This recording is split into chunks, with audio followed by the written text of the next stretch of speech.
Hello viewers. 35 feet by 50 feet का पूरब मुखी प्लॉट है दोस्तों। उसमें हमने एक G+1 2 मंजिला घर डुप्लेक्स का नक्शा बनाया हुआ है विथ इंटरनल स्टेयरकेस अंदर से सीढ़ी का। तो चलिए उसे स्टडी करते हैं। ओके, सो ये पूरब पश्चिम उत्तर दक्षिण, अब मेरी जो पिन घूम रहा है ना, इस पर आप फोकस करिए, आपको ज़्यादा इजीली समझ में आएगा। सो ये आपका हो गया रोड, या आपने गेट रखा नॉर्थ ईस्ट उत्तर पूर्व कोने से। हमने वास्तुशास्त्र को पूरी तरह से इस घर को बनाने में, इस प्लान को बनाने में, इस बंगलो को बनाने में फॉलो किया है दोस्तों। ठीक है, सो ये हो गया आपका गेट, ये आपका पार्किंग, यहाँ से लेके यहाँ तक का अंतर 21 फीट 2 इंच, यहाँ से लेके यहाँ तक का अंतर 14 फीट 1 इंच, यहाँ से लेके यहाँ तक 10 फीट 1 इंच, और यहाँ से ये 13 फीट 1 इंच। तो ये आपके लिए बहुत सारा पार्किंग एरिया हमने यहाँ पे अवेलेबल कर दिया है। उसके बाद ये आपके मुख्य द्वार से आपने हॉल में प्रवेश किया। हॉल का size 18 feet 2 inch by 18 feet 9 inch ये पूरा हॉल हो गया, जिसके साथ में अंदर से जीना हॉल में से ही है। हॉल से आप जाएंगे, यहाँ पर ये आपका कॉमन एरिया हो गया। इससे आप डाइनिंग में जाएंगे। डाइनिंग का size 8 feet 7 inch by 9 feet 6 inch है दोस्तों। उसके बाद डाइनिंग से आप एंट्री करेंगे तो किचन में आ जाएंगे। किचन का size 12 feet by 12 feet 10 inch रखा है।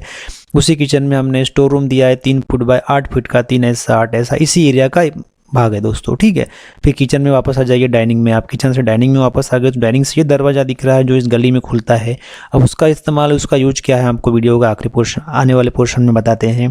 डाइनिंग में वापस आइए। डाइनिंग से आप फिर यहाँ आ गए इस कॉमन पोर्शन में, हॉल डाइनिंग के कनेक्टिविटी एरिया में। यहाँ से फिर दरवाज़ा दिया है हमने दोस्तों। तो ये आपकी एंट्री हो गई मास्टर बेडरूम में, साइज 12 फीट बाय 12 फीट का। उसमें अटैच टॉयलेट है 4 फीट बाय 5 फीट का। मास्टर बेडरूम से बाहर आइए, फिर इस गली में जाइए छोटे से पोर्शन में, खुले एरिया में, तो उसमें फिर एक डोर मिलेगा। तो उसकी वो हो गया bath plus toilet, 4 feet by 6 feet 8 inch का ये एरिया हो गया।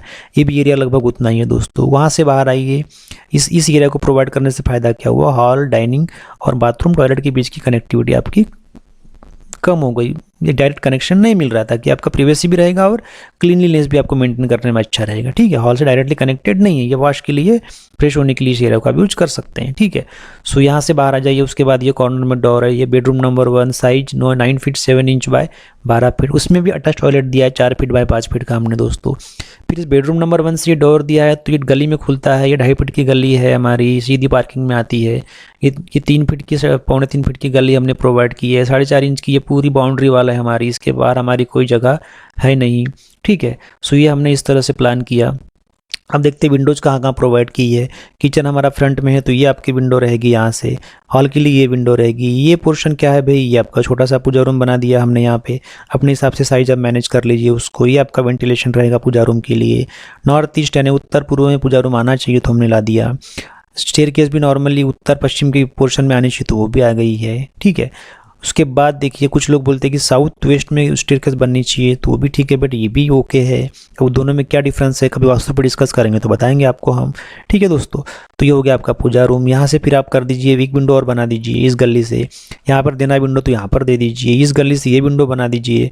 ये वेंटिलेशन अटैच टॉयलेट के लिए यहाँ से, ये यहाँ से वेंटिलेशन दे दीजिए। इस वॉल पे वेंटिलेशन रखिए ताकि बाथरूम प्लस टॉयलेट को भी फ्रेश एयर मिल सके।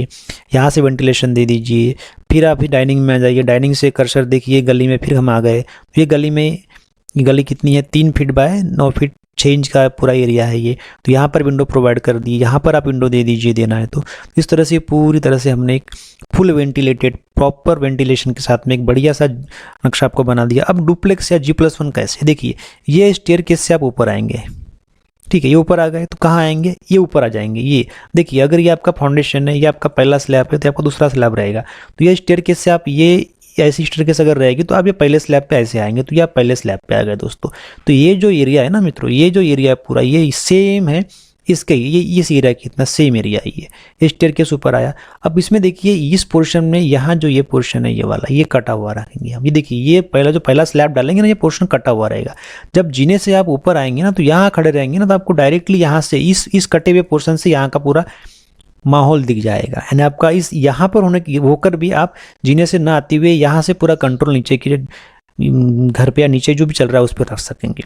और आप इस कनेक्टिविटी से एक बढ़िया गैलरी बना लीजिए। यहाँ से बढ़िया एक गैलरी नहीं कहूँगा, आप 3 फीट का हाइट देकर उसमें मस्त एक ग्रिल लगा दीजिए, बड़ा सुंदर लगेगा ऊपर में। और नीचे आपका वॉच भी रहेगा। और इस एरिया को आप कॉमन एरिया की तरह ऊपर में यूज कर सकते हैं, या जैसे भी आपको इस्तेमाल करना है आप कर सकते हैं दोस्तों। यानी यहाँ से यहाँ ऊपर आएंगे, ये आपका एरिया यूज में रहेगा। यहाँ स्लैब नहीं रहेगा, पहला स्लैब जो रहेगा यहाँ कटा हुआ रहेगा। उस कटे हुए स्लैब से ये सीधा डायरेक्टली आपकी यहाँ पे वॉच रहेगी। ठीक है, तो इस तरह से हमने इसको बनाया हुआ है। अब उसके बाद ये जो पोर्शन है पूरा, यहाँ से पेन घूम रहा है, ये एज इट इज ऊपर हमने बनाया हुआ है। ये वॉल देखिए, ये जो वॉल है, ये वाली वॉल, ये वाली वॉल है दोस्तों। इसको 4.5 इंच का ही रखा है हमने, क्योंकि अगर आपको इधर भी बनाना होगा तो फिर उस 9 इंच की वॉल बनाने की जगह खराब हो जाएगी, इसलिए उतना ही शौक किया। आपको पूरा बनाना है इस पोर्शन के साथ में तो पूरा बनाएंगे, हमने खाली रखा हुआ है दोस्तों, ठीक है।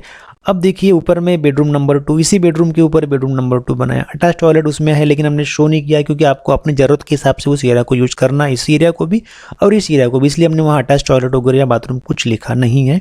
आप इस एरिया को एज ए बाथरूम और टॉयलेट यूज कर लीजिए ऊपर के लिए भी। इसको आप एज ए स्टोर रूम या शोकेस के लिए या अलमारी के लिए या कपबोर्ड के लिए यूज करिए, और इसको बाथरूम प्लस टॉयलेट ऊपर के लिए कर लीजिए, और अपनी ये एंट्री रहेगी। फिर ये दरवाजा देखिए, आप इस स्लैब पे आ जाइए। देखिए ये जो रेड लाइन दिख रही है ना आपको, ये जो रेड लाइन है, ये रेड लाइन इस तरह से, ये इस तरह से, ये रेड लाइन देखिए, ये रेड लाइन, ये ऊपर का आपका पहला स्लैब है। तो यहाँ दरवाजा देंगे तो ये पूरे खुले एरिया में आप आ सकते हैं। ये पूरा खुला एरिया है आपका, ये पूरा पूरा पूरा पूरा पूरा खुला एरिया रहेगा इस तरह से, ठीक है। अब रेड लाइन और ये बाउंड्री वाल के बीच लगभग 100 फीट की हमने गैप छोड़ी है। रेड लाइन और बाउंड्री वाल के बीच 100 फीट की हमने गैप छोड़ी, सामने तो गैप रखेंगे ही, यहाँ नहीं छोड़िए बस। तो इससे क्या होगा, जब इधर पीछे मकान बन जाएगा आपका, इधर पीछे मकान बन जाएगा इस बाजू में, तो इस गैप से आपको लाइट और एयर मिल जाएगा दोस्तों। तो मकान बनने के बाद भी आपकी लाइट की प्रॉब्लम आपको नहीं आएगी। इस तरह से हमने इसकी प्लानिंग की है दोस्तों। रही बात कॉलम्स की, तो हमने कॉलम्स भी पूरी तरह से मार्क करके दे दिया। आपको जो क्रॉस दिख रहे हैं ना, कॉर्नर में क्रॉस मार के रखा है, ये पूरे कॉलम है। अब इन कॉलम में ऊपर कंस्ट्रक्शन नहीं है तो ये कॉलम सेपरेट दिख रहे हैं आपके। और ये बात हॉल में, हॉल 18 बाय 18 के ऊपर का है, इसलिए हमने ये 1 2 3 4 कॉलम बढ़ा के रख लिए हैं, क्योंकि बीच में कॉलम देंगे तो हॉल का जो लुक है वो खराब हो जाएगा, डिस्टर्बेंस बढ़ जाएगा, इसलिए ये कॉलम हमने बढ़ा दिए है। अब ये पहले स्लैब पे यहाँ पर भी आपको कॉलम देना पड़ सकता है, इस लाइन में यहाँ और यहाँ फिर से कॉलम आपके बढ़ जाएंगे, ठीक है। अब ये जो लाइन दिख रही है ब्लैक वाली, ये जो ब्लैक लाइन दिख रही है दोस्तों, ये ब्लैक लाइन देखिए, ये रेड लाइन से जाने वाली ये ब्लैक लाइन, यहाँ से ये ऐसे इस तरह से, ये इस तरह से, ये जो रहेगा ये स्लैब रहेगा नंबर 2 का। जैसे आप पहला ग्राउंड फ्लोर बनाएंगे, स्लैब डालेंगे तो ये स्लैब हो गया, तो ये स्लैब हो गया। उसके बाद ऊपर जब बनाएंगे ये वाला पोर्शन तो फिर स्लैब डालेंगे ना, तो ये स्लैब हो गया। तो उसको मार्किंग हमने ये की, इतना ही स्लैब रखी। इधर कंस्ट्रक्शन है नहीं तो क्यों ज़्यादा स्लैब करने का, क्यों बनाने का, पूरा बना रहे हो तो फिर पूरा बनाना पड़ेगा। उसके बाद ये टावर का भी आपका एक लुक बनेगा, तो इस तरह से ये टावर का भी आपको स्लैब देना पड़ेगा दोस्तों। तो ये ऐसा सिंपल सा अगर बनाएंगे ना तो इसका एलिवेशन इस तरह से बनेगा आपका, ऐसा कुछ। इसका एक शानदार एलिवेशन आपको हम बना के देंगे आगे, बट अभी इतने में ही आपको हम समझा रहे हैं। तो ये बंगलो का डुप्लेक्स का हमने एक बड़ा प्यारा सा नक्शा आपके लिए बना के दिया दोस्तों, विद 90% प्लस वास्तुशास्त्र को फॉलो करते हुए बनाया दोस्तों आपके लिए हमने नक्शा। इसमें कुछ अच्छा लगे आपको तो जरूर लाइक करिए, कमेंट करके हमें बताइए, अच्छा ना लगे वो भी बताइए दोस्तों। और इस पोर्शन में आपको कुछ कन्फ्यूजन हुआ है तो मैं फिर से आपको बता दूँ कि जब जीने से हम ऊपर आएंगे ना दोस्तों, तो ये एरिया कटा हुआ रहेगा, इससे आप ये पहला स्लैब है, इससे आप ये कटे पोर्शन से नीचे आपका लुक आ जाएगा। और यहाँ आप इसको ब्रह्मस्थान भी बोलते हैं, ऊपर का भी स्लैब जब डालेंगे ये वाला वो भी कटा अगर रहा तो फिर तो क्या कहने, ब्रह्मस्थान डायरेक्टली ब्रह्मस्थान से नीचे लाइट आनी चाहिए, ऐसा वास्तु में कहा गया है।